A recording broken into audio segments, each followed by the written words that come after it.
Hi everybody, you're watching The Sit Down. I'm DJ Sixsmith. Willa Ford's hanging out with us today. Hey guys. Brand new show, It Like Disick. Flip It Like Disick. Coming out this week. How are you? I'm really good. Good to meet you. Very nice to meet you. Yeah. So I feel like you've had like a couple different chapters to your life and your career. Yeah. What's it like kind of putting everything in perspective and then just jumping into this whole world now in reality TV? Yeah, it's interesting. So like there really have been chapters within my life. Yeah. And it's so funny now. I'm finally seeing all of those chapters come together. So it's like my pop career / MTV TRL hosting career / then going to interior design, and now a TV show with interior design. It's somehow like all of them are meshing. So everything I did in my past has sort of helped me here, even like interviews, right? Because it's been a long time, but it's like riding a bike. You remember what that kind of looked and felt like. Absolutely, so, and you need just time to kind of process everything, because like for you, like you're going through stuff at 20, and your whole life is changing, and then like you just need to separate and be like, all right, what the heck just happened, you know? That literally is what really I think went down. It was just like there was so much fast-paced moving things. I mean, I grew up on a farm, and all of a sudden it was just like this influx coming at me, and I was just trying to meet every deadline and, you know, see every person. And then when I finally took a step back and looked at all of it, I was exhausted, but also was like mind blown at some of the things I got to do and people I got to be around. And it was just what an incredible experience at 20. Totally. So why don't we talk about life before all of that? Because, you know, growing up, like you're doing this whole different life on a farm, and then you're into the arts and all that. So what was life like before all that happened? Yeah. So I grew up on a farm, and basically I lived daily on my motorcycle or my go-kart, and I was totally known as the wild child. I was an absolute tomboy. Always had a lot of spunk, but a very much a tomboy. And my parents tried to put me in sports, but like I was getting injured, and it was very clear, like when I was dancing in the outfield, that I probably wasn't a sports kid. It's not your thing. No, so they put me into music, and then I really found like my place. And then I was always performing. I would perform on the back of a flatbed truck. I don't know if you know what that is, but in farming technology, that's very exciting. Absolutely. It was like a back. My dad would have the mic. It was like really not cool. That's awesome. But anybody that would listen, I would perform for. And so I grew up just doing shows for anybody that would listen, and eventually got, you know, found by somebody and sang like out loud on a SkyTel, and they flew me out to LA the next day. Like that's literally how it happened for me. And then the whirlwind just, you know, it began. So how old were you when you realized I could potentially make something of this whole music career? Well, I was 5. It's MTV's birthday today, I remember, and I was 5, and I remember I was watching Cyndi Lauper's Girls Just Want to Have Fun video, and I verbatim, my mother remembers me saying, "Mommy, I want to do that." Wow. And so from that point on, I just assumed that's what I was going to do. Other kids were like, I'm going to be a veterinarian. I'm going to be a doctor. And I was like, I'm going to be on MTV. Like, it was in my mind, and that's what I was going to do. And I remember being 16 and thinking, it hasn't happened yet, and weeping. So, and then of course, it happened by 20. But I always knew that was my path, yeah. Well, that's really interesting, because in the age of instant gratification with social media, you were in like the generation before that. Oh, and yeah. you were still impatient and wanted it to hit right away, but you still had to wait a while. I had to wait, and I think with everything, you really, like, the work that's behind the wait is so important, and I say that even now with the design stuff. I mean, my firm, W. Ford Interiors, that's been 7 years now since I established that firm. I was designing even before that. So 7 years later, the world is finally about to see what I have been doing. So I think, patience and really working to get yourself to a place where you deserve to show it, yeah. And people don't see the work that you're putting in all those years. So whether it's the music, whether it's the design, like those are the really difficult times in your life and your career. Correct, and I think the instant gratification, like you said, I think people are like, oh, I want to do this. Or I deserve this now in my life. I deserve that. Entitlement is going to be the death of the next generation. But I think it has to be the mindset if I'm going to work hard at this. Right. And if it works out, great. And if it doesn't, I still love it, and that's okay. And rejection's okay also. Failure is the most important thing we can go through. Definitely. Failure only creates growth, and without failure, we don't grow. Totally. Yeah. So how did you get discovered? Because this is pre-social media. Like, you're singing on a farm. Like, how do you get found? No, that's literally what happened. So I was in a performing group. I worked my way up. Okay. And we were performing on a stage at something, and a man was in the audience and heard me and saw me on stage after the show. He asked, to meet me, and he said, "Can you just sing something really quickly?" And he pulled out, it was the SkyTel that had a speakerphone, and he opened it, and I sang. And the guy on the other line said, I was young, I was still 17. Wow. Fly her and her mom out, like, can we get them out this weekend or tomorrow? And it was actually Magic Johnson on the other line. Oh my gosh. Like, go figure. And I don't, like, how it worked. And so Magic Johnson took me into MCA's office. Jay Boberg was the president, and said, sing. Just sing. Right on the spot. And I sang right on the spot. I sang Whitney Houston, One Moment in Time. I sang, and they signed me. Wow. And that's the world, yeah. I mean, that's an insane story. I mean, you've obviously That's how it used to work. Before YouTube and Instagram, it was like you got lucky. So you would perform as much as you could and hope that somebody would see you and find you interesting and talented. Were you scared when you were in that office that day? Oh, I'm sure. I'm sure. How do you even process what's going on at that point? Yeah, but again, it's all about prep. Right. So remember that 5-year-old. Yeah. I knew that 5-year-old was ready for this moment. Yeah, that 5-year-old worked to get to that moment at 17, 18. And so at that moment, I felt like I was prepared, as prepared as I was ever going to be. So I was going to do my best, and then the rest was up to everything else. But yes, I was absolutely terrified, I'm sure. I bet. Yeah. So how would you describe the music scene at that point, right before your big single comes out? Like, what were you kind of seeing in terms, because it was like Mandy Moore, Britney Spears, Jessica Simpson, like you guys are all paired together. What were you seeing in terms of like how I could cut through here? Yeah, so it was very obvious how I ended up cutting through, right? So at the time, the landscape was really bubblegum, wholesome, Caucasian, blonde. Like there was a very specific thing that was happening that I was going to automatically put in that box. And in my mindset, I thought I don't want to be that squeaky clean. I think that's not true. Like that's not true to me. Like I'm wild. It's not your background. Yeah. Correct. So I remember the struggle. So I said, this is what I want to do, and they were like, no, that's never gonna work. And so I went into the studio and I wrote, I Want to Be Bad. It was a joke. I mean, it wasn't a joke, but it was you're like rebelling against what people have been telling you. It was a little bit of a finger, you know what I mean? Yeah, and so I sent it in. And they were like, oh, okay, wow. Well, maybe we could lighten this up with a pre-chorus, like something sweet in the pre-chorus that gives us a little less. And I remember they did it, and it sounded horrible. We cut it back out, cut to Jason Flom from Lava Atlantic. He heard the record, and he was like, "This is a smash. I want this girl." And he bought me out of my deal and saved me. Yeah, he took me out of there and he said, "What do you want to do?" And I was like, "This is who I think I am." And he's like, "Guns blazing, I love it. Let's go." So, and that was how the Willa Ford persona was born. I knew I had to come in a certain way, and then after I did that, we got so many girls that I think finally felt free to do that.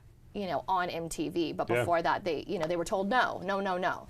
Well, you've talked about a lot of the time being put in a box, and like that's an example of you just breaking out of that and just doing your own thing, and like that was transformative. But I'm sure at the time, like there isn't really a blueprint for how to do that. No, and what I didn't recognize then was there was still going to be that box. Right. I could do everything I wanted to do, but how people identified and what they saw, and then the box got smaller. We all started to, the box just got really tight, and I think that was sort of like the fizzle in the end of that. It just, as the box got tighter, it was just such a concentrated thing. So, cut to this many years later, what I recognized after a lot of life lessons is I've got to make sure I'm not in that box, and I create my own box. And so with my interior design firm, I loved that.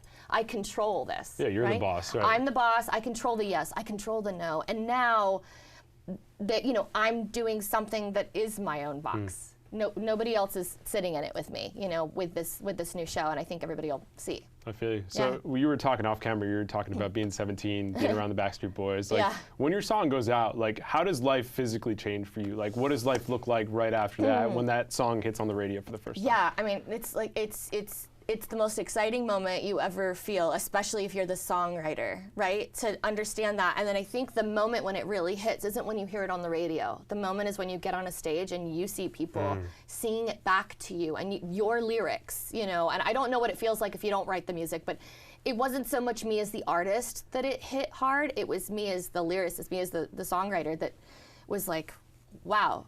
People actually are listening to something I created. So I think it was it was a whirlwind. It's hard to catch your breath. Yeah. And but every day you're like, this is not real. It feels not tangible. It's weird. So what are some of the moments you think back on, you're like, wow, that was really cool, or it was amazing to be hanging out with these people? Like, what still sticks out all these years later? I think some of the experiences in the spring breaks, just like, wow. Like, it was just so cool to be around so many artists, because that's a place where they would bring so many different people together. I think that there was a specific show in Chicago on a stage that was like 80,000 people, and that night Jay-Z was going to be performing, and I was on the stage that day with this crowd at this racetrack, and I just was like, holy moly, like this is a stadium, like this is insane, right? So I think there were moments like that, or New Year's Eve, sitting right below the ball drop, hosted, like, that's insane for this, like, this girl from Texas and it's to like, be doing, right, or Florida, yeah, but there's like this yeah. whole crowd around you, and you're like, yeah, it was insane. It was such a gift. Yeah. So you mentioned the whirlwind. What were the challenges in dealing with that whole lifestyle? Whether it was I was young. Yeah. So the challenge truly wasn't all the challenges coming at me. The challenge was just that I was really young. And I look at artists now and I see how mature and developed they are at 20, but I still know they are only 20. Right. And so as much as you think you know, it's at that age, which I thought I knew everything, you just don't. You don't. So I think the real challenges really come down to age, maturity, life lessons, things that only, a person that's, in their 30s, 40s, sometimes there's challenges, we won't figure it out till we're 60. Totally. But I think that was the main challenge. Do you wonder what it would have looked like with social media? Oh, that's scary. That's scary. There's a lot that I'm glad there wasn't social media. Yeah. Well, I asked Paris Hilton a similar question. You think about her rise too. It's just like, it was perfect for that time as organic, but like that would have changed everything. It would have changed the entire game for good. There would have been a lot of good in that, right? But I think there also would have been, it just was a different time to be 20 now with that kind of pressure constantly following you around and looking at you. It's just a very fishbowl effect, and I think it would be very scary at a younger age to have that. I'm sure like we would have handled it, but at the same time it would have been different. Definitely. So what was the point when you were just like, I'm kind of done with this whole thing, like I'm ready to just kind of separate from it? I don't know that there was ever like an aha moment of like, I'm totally done, I think it sort of like parlayed. I moved to Los Angeles and started acting because I was getting fulfilled in that way, and then life just kept taking a journey, and I like to think I like to control things, and I was now in a world in which I was not in control of my destiny. And so I like to wake up every morning with a purpose, know that the work that I'm doing is getting me to the next level. And so I just felt like I was stuck. Yeah. And I wasn't fulfilled. And then I was designing on the side and recognized this void that was being filled, which was the purpose, which was the creativity of creating something for somebody again, just like my lyrics coming back at me. It was a room being finished. And it quickly turned into, I love this. I want to wake up every morning and do this, not this. Right. And so there was no exact aha moment. It was a slow aha, I think. Well, I think it's awesome how you were able to pivot and really put yourself into something else, because some people just get stuck in that and they're just grasping at straws for things, but you're like, you know what? I have this talent here, let me try this. So when did you really sense that things were starting to build up with the interior design business? I think, we've never done any marketing until this show will obviously be considered marketing. I'd say so. But we had never done any marketing prior to this show, and it was the word of mouth for our business that I think was like it clicked. I'm like, we're fully busy, and nobody even knows I'm doing this, and that's because we were going into people's homes and making them very, very happy, and they were just sharing that word. And so I think that was the moment when I really felt like I have walked through that open door, and this was the right door. Yeah. And then it just I wasn't going to slow down at that.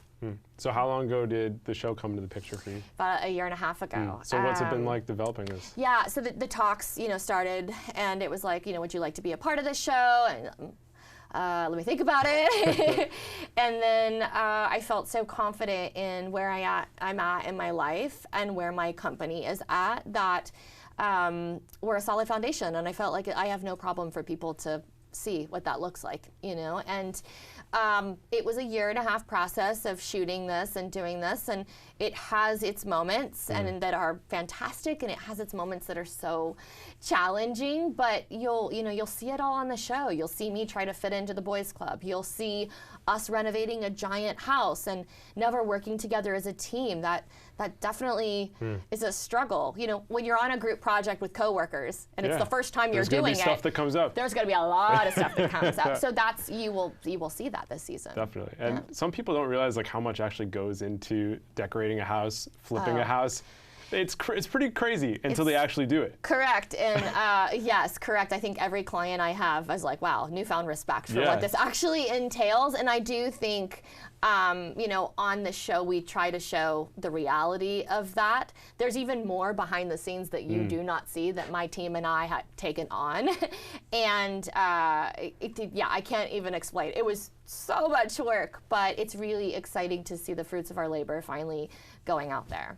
So you mentioned in music how you embraced yourself. You didn't go for the squeaky clean image. When you think about your life in interior design, how do you define yourself and how are you different from your competitors and other people? You know, that's always a question. How do you define yourself? Who are you? And I have gotten to a point where I don't really love a title. I think me speaking to you right now defines who I am. My work, what you will see, that defines who I am. I mean, if I had to say as a designer, what do I like? I'm an organic designer. I love organic materials. Wherever the client's home is, I pull from the outside and I pull that inside.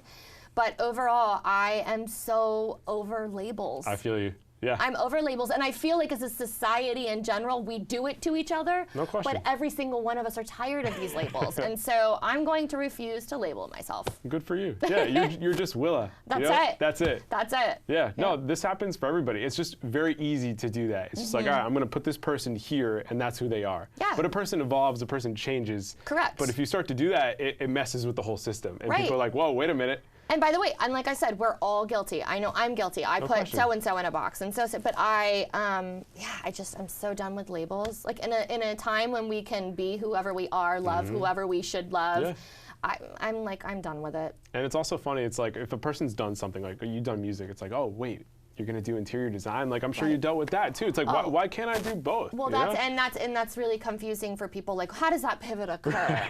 And I'm like, well, I'm a hard worker. That pivot occurs because people have more than one talent in their life. So why do you feel like you're stuck just doing one of them? It doesn't really compute to me.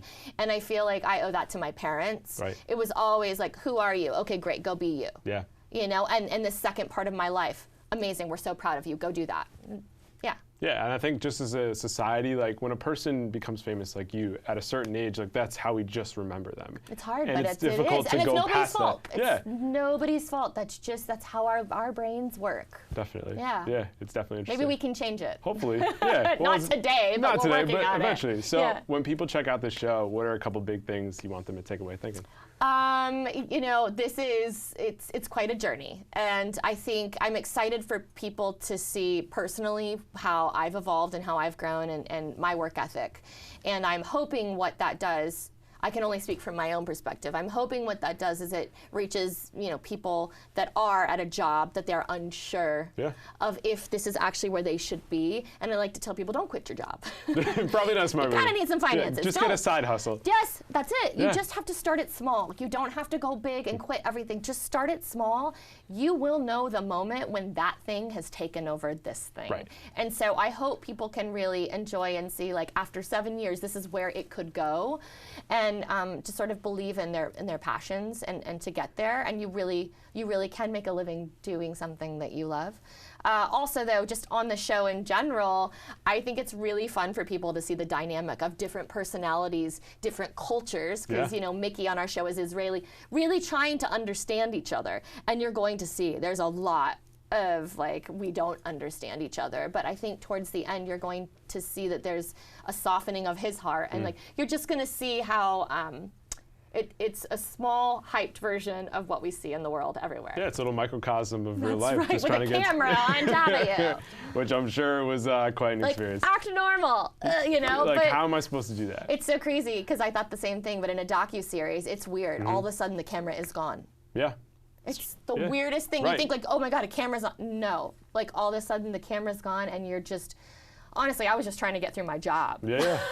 I was working. I didn't even have time to really think about the fact that the camera was there unless they told me, you know, we need you to do X, Y, and Z so that we can see that, you know, that couch. But otherwise, there was really no direction. It's just go. Well, at least you had some experience with it. Yes. I mean, I knew, like, you know, when a I know where cameras are and things like that, but honest to gosh, I was just trying to get through the day enough that I probably forgot everything that I've ever learned. Yeah. I hear you. Well, Willa, great to meet you. Great to be here. Thanks so much. Yeah, thank you. Flip It Like Disick, August 4th on E. That's Willa. I'm DJ. We'll see you next time here on The Sit Down.